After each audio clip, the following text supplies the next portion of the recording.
right, Nature Fortress here, and I am so excited to bring you this new footage. I was lucky enough, starting in November of 2022, to purchase a 100-foot by 75-foot plot of land. It's been a lifelong dream. And as you can see here, I am planting the very first white sage on that land. No gopher protection, no fence, nothing. And in fact, because I'm recording this voiceover from the future, I can happily report that this plant in particular is doing stunningly well. So yeah, here I am now planting what I call the hummingbird flowers. I think the word hummingbird is actually in the name of those plants, but I can't quite recall if that's the official title or not. At any rate, you can see here I'm also planting these without any gopher protection. So far, so good. However, their biggest enemy were the deer. The deer came by after a few days after planting these and chewed all the flowers off, which is totally fine. I mean, that's to be expected. So in the future footage, you'll probably see that I did build a chicken wire mesh cage around them. And that does prevent the hummingbirds from actually taking the nectar, which they were doing when it was uncovered. But I think it'll give the plants time to mature, and then I'll take the cage off, and the deer can have their little snack, and also the hummingbirds will be able to take some nectar from it. So just have to wait a little while for them to kind of grow and fill in. I think something interesting about the soil here, this was all a pile of wood chips prior to me planting in it that had slowly decomposed. So it'll be interesting to see what the soil pH balance is over time now that I'm actually planting things in it. All right, and here I am putting in the larger plants. These are the yellow sage, which you can see me planting now. And that's yellow, purple sage in the back there. And then this is a really wonderful lavender plant, which is all three of those plants are doing extraordinarily well.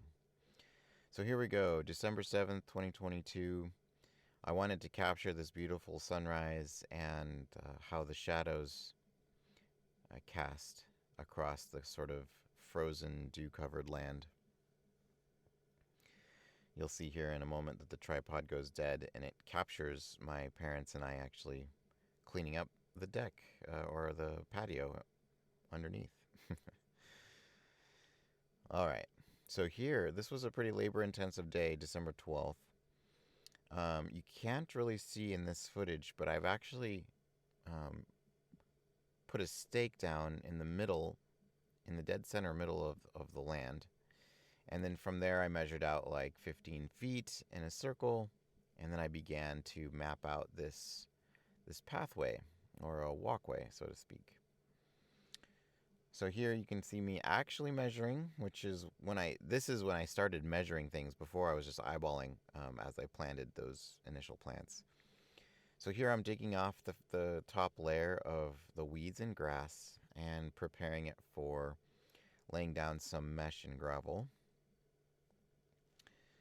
So here I wanted to just illustrate in real time the kind of back-breaking effort it was to actually clear the top layer of grass and weeds. I actually went all the way around, like, 50% of that curve using this method, and had a sore back for it. Okay, December 12th, here we go. So I think I did some gravel laying without recording, and you'll notice that a lot of that does happen. Sometimes it's just easier to get work done without filming.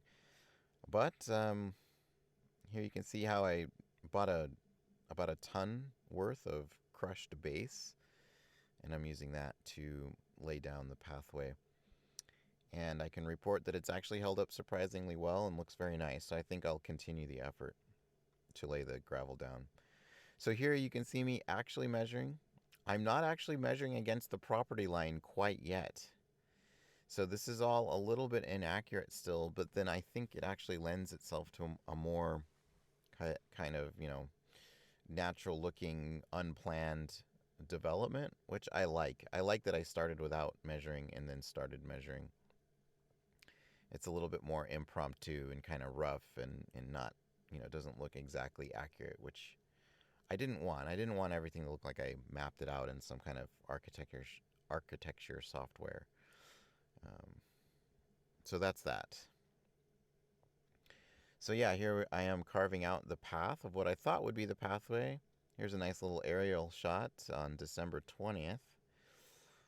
This was from an old iPhone 5, so the quality is a little worse, but you can see me setting up the camera, and it takes a lot of time.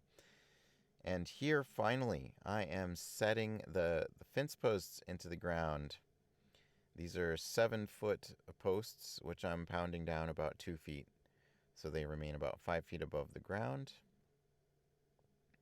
The soil was very wet and damp because we had had a pretty heavy rainstorm. I think that's probably why I didn't film for a couple of weeks, because it was pouring down rain. But it made it really easy to put those stakes in the ground. So here I built a contraption to help me unfurl the metal fencing.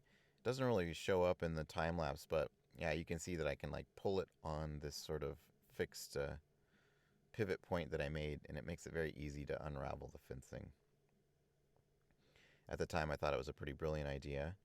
And so here I'm doing the fence in about 20-foot chunks. Each one of the fence posts is roughly 10 feet apart. Again, I sort of eyeballed the fence posts, which isn't a very good practice, so don't imitate that if you're doing this yourself. But then later on, I started actually measuring the distances. So, there's just a nice little roughness to things, which I like. I like that some of it's inaccurate and a little sloppy, and then some of it's more accurate and more, organized. So here I moved the gravel out of the trailer so I could move the trailer from its parking spot there. This was another kind of back-breaking day, to be honest with you. This was Christmas morning. I love how you can see the little birdies finding bugs and things in the grass if you look carefully. And also it's another chance to see how the sun casts shadows right around at the time of solar minimums. So this is about as dark as the land will be in the mornings. Okay, here we go. So continuing with installing this is horse fencing, by the way. It's a 6-foot fence. So you can see that the fence posts are below the top of the fence. And that's actually to code. The fences can't be higher than 6 feet tall. So yeah, here I am protecting one of my lilac. These are like the blue lilac plant. Should make a nice smell. This was me planting an old dead mint and then some blueberries. I think I made a mistake in planting these, as I didn't put any base of fertilizer underneath. But this is my first sort of use of the gopher protection, and it's kind of a learning process. And I was so distracted by making the gopher protection that I didn't dig the holes very deep and I didn't fertilize very well.